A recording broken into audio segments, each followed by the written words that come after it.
I also wanted to ask a question about the Branwen and the women's role with the in death. What they like they didn't bury people, they got the bones. Yep. Can you talk a bit more about that? What? Yeah, the Because information was passed to me initially through a friend who I won't name him, because he may actually watch this video. But the person concerned talked to me about low houses.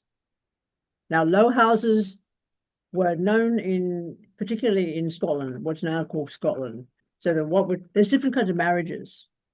So what would happen is there's a stone house, a low house built beside the river.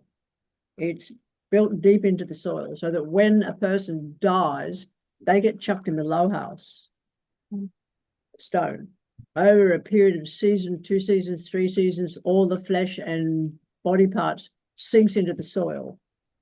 Also leaches into the river, goes down the river, all the critters drink from the river, they become whoever's died. We are what we eat. That's the principle of this. Once that's completed, the low house, once they've turned into bone, they get put on the fire, hence the bone fire.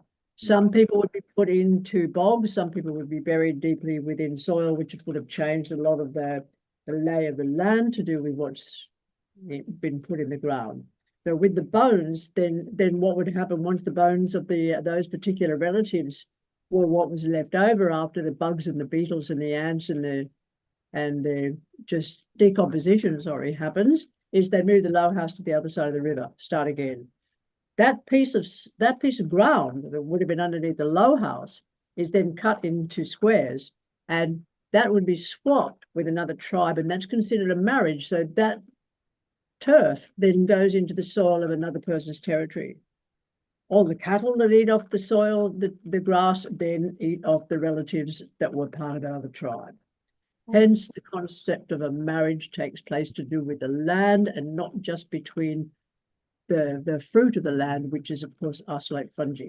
The word bonfire can be looked at as the word bon, as in French wood, as in bonfire, which is what when we breathe in our ancestors when we burn their bones at the time of Samhain. Yeah. So that's just one explanation. So I'll put it into the book as part of a question more than anything to do with the reader and their recognition of it, which is what you've done, which is fantastic. I remember people talk about witches flying on their broomsticks at night. That would have had to do with the use of certain of the forest mothers being rubbed into the very, very, very sensitive parts of the body, either the inside of the mouth or the genitals. That gives the experience of an hallucinatory journey, which was utilized. The hallucinatory journeys were utilized all across Europe and the Middle East.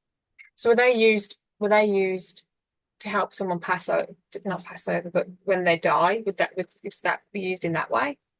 No, I don't know. No. That's not part of this. Yeah, okay.